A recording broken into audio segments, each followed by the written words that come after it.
Last week we watched Tim, our design director, on his hunt for the Ashen Priest, a necromancer responsible for the slaughter of his order, the Burning Dawn. Tim's close to locating the Ashen Priest.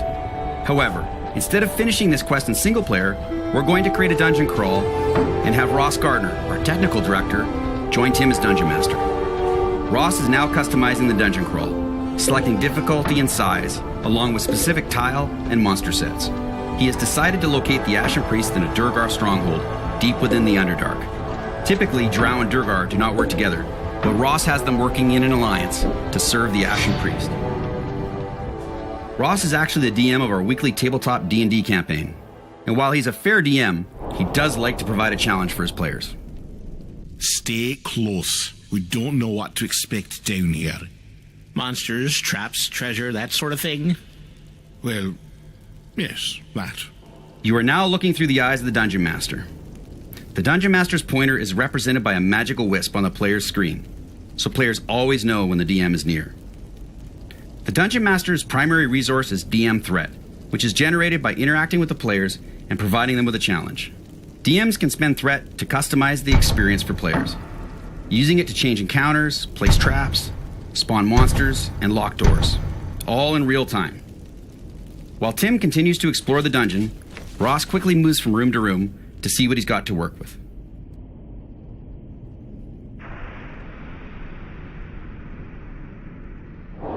Tim still has the Fog of War on his screen, and while Ross can see the entire dungeon, Tim cannot.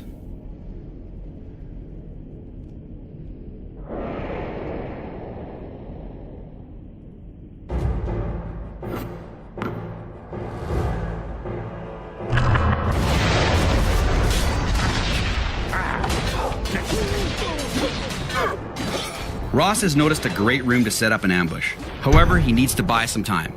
So he's going to spend some Threat to lock this door and place a few traps to keep Tim busy.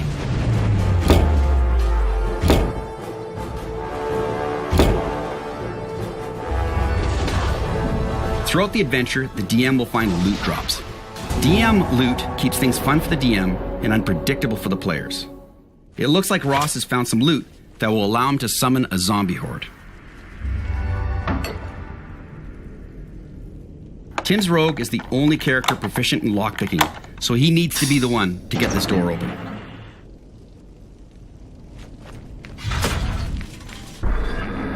While Tim deals with these traps, Ross is going to set up his ambush. You see that trap? First off, Ross spends some Threat and changes the encounter to ambush. Got it. The red circle represents the ambush trigger. These spiders will spawn when Tim enters that trigger. Ross relocates the spiders to create his ideal ambush, and then spawns some drow to use for bait.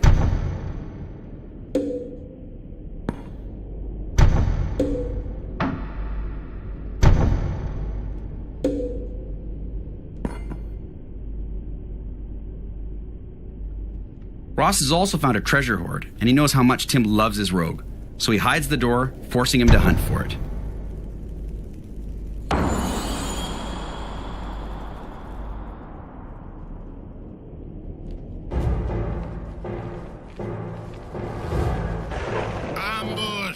It looks like Tim's fallen for the bait. Caught in Ross's ambush, Tim is now forced to fight on two fronts. Ross can also spend some additional Threat to summon and even promote more monsters to make his ambush complete.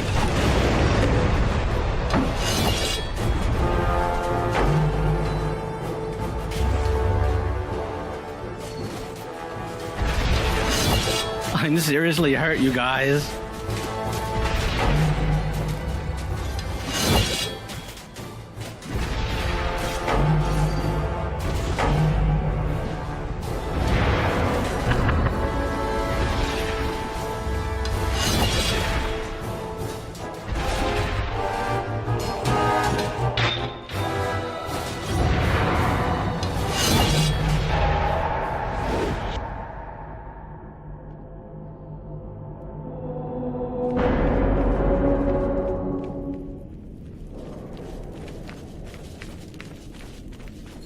Much to Ross's disappointment, Tim's rogue had a high enough passive perception to find the secret door. Tim decides to take a breather. He's going to loot these chests and outfit his party. If Tim takes too long, Ross can get him moving by spawning a wandering monster or using his DM loot to drop that zombie horde on Tim's rogue.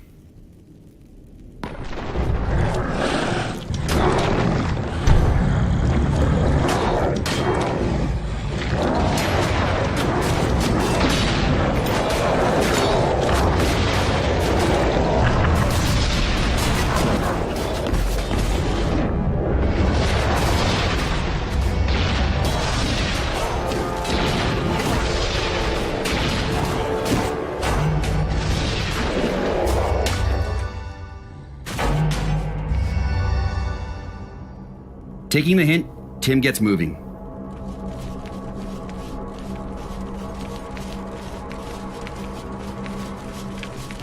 You ever get the feeling you're being watched?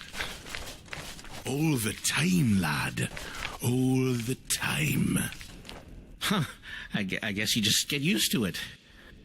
It's in this room where Tim finally meets the Ashen Priest. Now prepare to burn. The Ashen Priest and his minions are a tough fight, especially when Ross takes direct control of the Ashen Priest. Ross now has direct access to the Ashen Priest's spells, including Flame Door, which allows him to teleport around the room.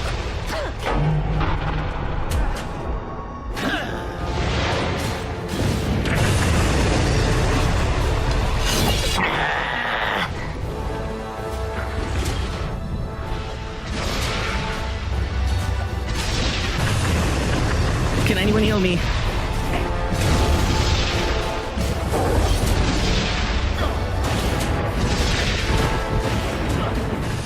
We saw Ross summon and promote creatures earlier, but he can actually do the opposite. He can demote creatures, even remove them to better balance the fight.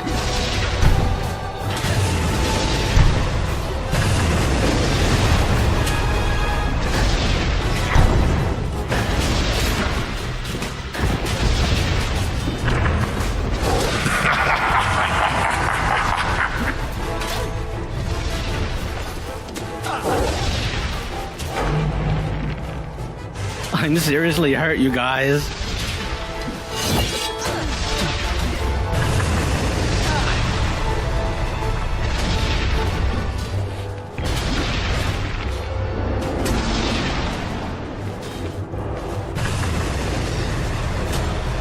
Can anyone heal me?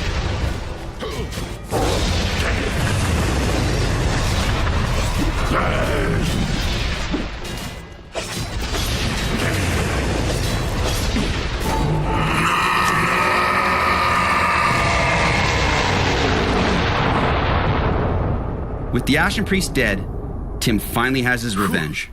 After all that, I could use a drink. Drinks at the tavern?